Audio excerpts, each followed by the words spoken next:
Have you ever noticed how some people just don't get bothered? Like, at all?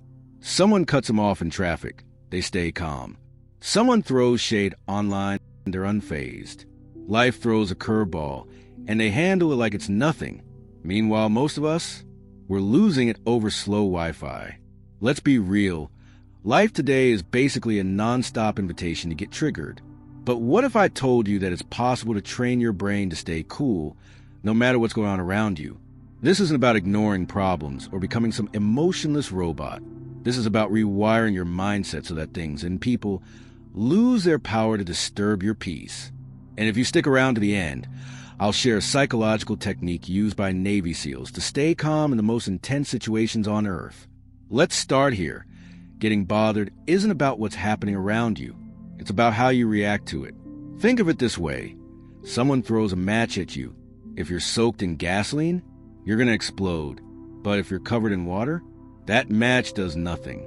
Most of us are emotionally flammable, reacting to every little thing.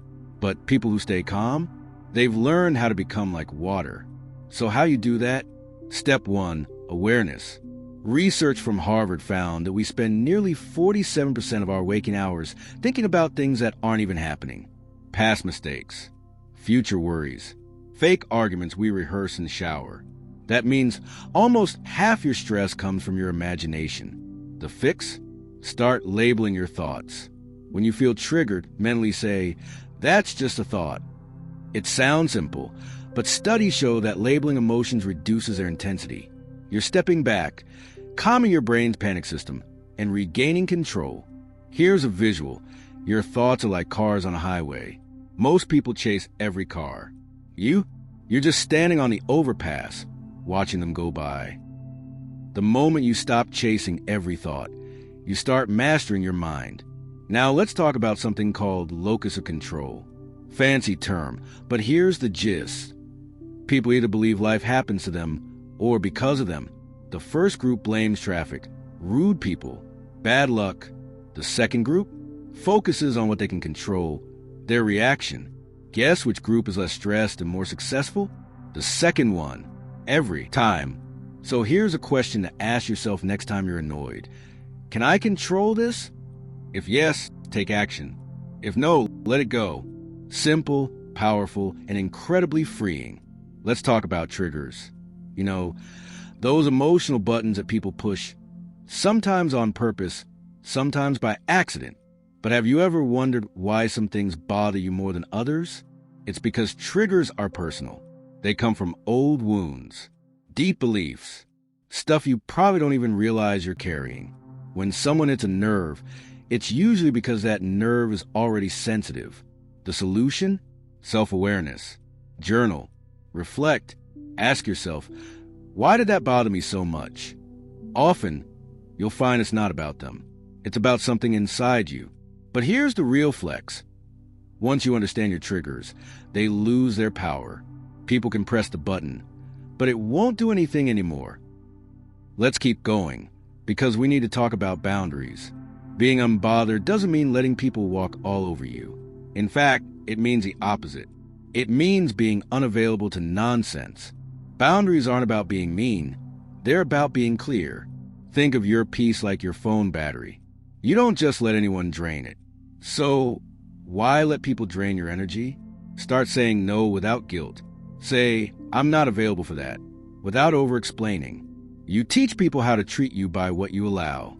Protect your peace like it's sacred, because it is.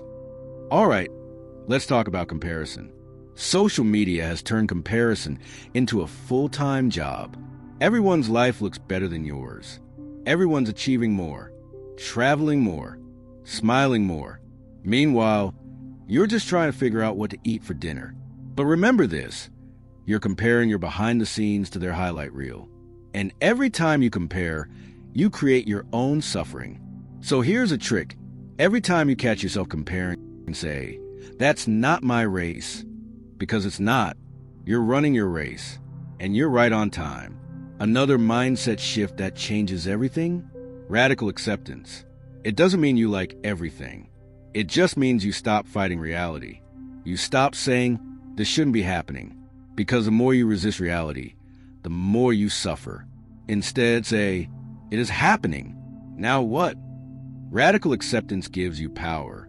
It grounds you, because peace doesn't come from everything going your way. It comes from knowing you'll be okay, no matter what happens. And finally, remember this: people aren't out to get you. They're just busy being themselves, acting from their own pain, their own story, their own drama. It's not personal, it's projection. So the next time someone says something rude or acts out or tries to get under your skin, imagine this. You're a calm lake. They throw a rock. There's a ripple. Then it's still again. That's the energy you want. Calm, steady, unbothered. Because real power isn't loud. It's not about clapping back. It's not about getting the last word. It's about not needing to. So if you've made it this far, you're already leveling up your mindset. You're not just scrolling, you're transforming. And that's rare. Now, do me a favor. Drop a comment with what used to bother you that doesn't anymore. Or what part of this video gave you that aha moment. And if you want more tools to build unshakable peace and clarity, hit that subscribe button. Because you deserve a mind that stays calm, no matter what. You can't control the world, but you can control how you move through it. Stay calm, stay focused, stay unbothered.